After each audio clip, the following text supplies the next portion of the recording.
Hello, नमस्कार and most welcome. इस video में मैं बिहार बोर्ड 12th क्लास के 100 मार्क्स इंग्लिश की प्रथम कविता first poem sweetest love I do not go by John Donne का लाइन बाय लाइन एक्सप्लेनेशन और इस पोएम की समरी दोनों रखने जा रहा हूँ। Please be attentive. आइए सबसे पहले पोएट जॉन डॉन को समझ लेते हैं। John Donne, the pioneer of a new kind of lyrical and satirical verse called metaphysical, was born in London into a prosperous Roman Catholic family of traders at a time when England was staunchly anti-Catholic. John Donne, जो एक नई प्रकार की गीतात्मक और व्यंग्यात्मक शैली जिसे metaphysical या आध्यात्मिक कहा गया के पॉइनियर थे, अग्रदूत थे, प्रथम अन्वेषक थे। वॉज बॉर्न इन लंदन, उनका जन्म लंदन में ट्रेडर्स व्यापारियों के एक सुखी संपन्न या समृद्ध रोमन कैथोलिक परिवार में हुआ था, तब जब इंग्लैंड एंटी कैथोलिक था, अर्थात इंग्लैंड में कैथोलिक धर्म मानने वालों का विरोध हो रहा था। 1572 में जन्म हुआ था, मृत्यु 1631 ईस्वी में। Donne was forced to leave Oxford University without a degree because of his religion. Donne Catholic धर्म के थे और उनको धर्म की वजह से ही उन्हें ऑक्सफोर्ड यूनिवर्सिटी बिना डिग्री लिए छोड़ना पड़ा मजबूरन। He studied law and red theology.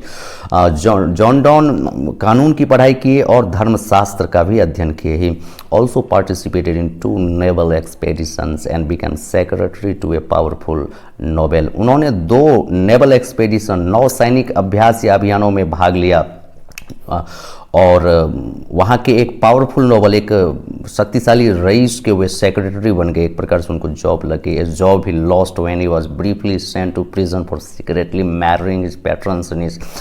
पैट्रन्स niece अपने ही संरक्षण की भतीजी, अपने ही संरक्षक की भतीजी से चुपके से शादी कर लेने की वजह से इन्हें ब्रीफली कुछ समय के लिए प्रिजन जेल में भी डाला गया था, जिसकी वजह से इसकी नौकरी भी चली गई सेक्रेटरी की। इन 1615 ईस्वी में एट द एज ऑफ 42, जब वे 42 साल के थे, Donne accepted ordination in the Anglican church. और तो इंग्लैंड के जो चर्च थे, उस इंग्लैंड के चर्च में उन्होंने जब 42 साल के थे तो पादरी के रूप में उन्होंने दीक्षा ली। And soon became one of the greatest preachers of his time, और अपने टाइम के महानतम उपदेशकों में से एक बहुत जल्दी बन गए। इन लव लिरिसिज्म, मतलब प्यार भरी गीतों में, प्यार भरी रचनाओं में Donne broke completely with the Petrarchan tradition. Donne ने जो इटालियन एक ट्रेडिशन था लव लिरिसिज्म की रचनाओं में, उसको पूरी तरह से ध्वस्त कर दिया, तोड़ दिया, और अपनी रचनाओं में वो introducing an intellectual and colloquial tone, और इस तरह की रचनाओं में वे बौद्धिक और सामूहिक स्वर को उन्होंने उसमें डाला, अपनी रचनाओं में जोड़ा। हिज लव पोएम्स, उनकी जो प्रेम वाली कविताएं हैं, use the latest discoveries of science and geography to hammer home a point. उनकी जो लव पोएम्स है उसमें वे विज्ञान और भूगोल की जो आधुनिकतम खोजें हैं, डिस्कवरीज है, उनको वो जोड़ते हैं ताकि आदमी रीडर के माइंड में बैठ जाए, बात सीधे पहुँचे। And combine passion with verbal and intellectual टीजिंग, और उन्होंने जुनून को, पैशन को शाब्दिक और बौद्धिक, वर्बल और इंटेलेक्चुअल, शाब्दिक और बौद्धिक व्यंग के साथ भी जोड़ा।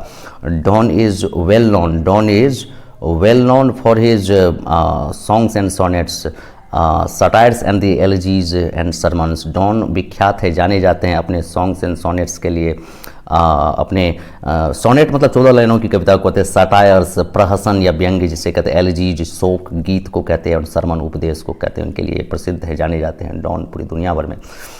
जेन्युइन पोएटिक फीलिंग्स, सच्ची काव्यात्मक भावनाएं, हार्श मीटर्स यानी कठोर या कड़ा पद्य ताल, स्ट्रेंड तनावपूर्ण तना हुआ, एंड whimsical इमेजेज, और मनमौजी तरंगी या फिर कह सकते हैं अद्भुत मनमोहक चित्रों, characterize all his poetic creation, उनकी सभी काव्यात्मक रचनाओं को कैरेक्टराइज करता है। यही उनके चारित्रिक स्थिति है उनकी रचनाओं का।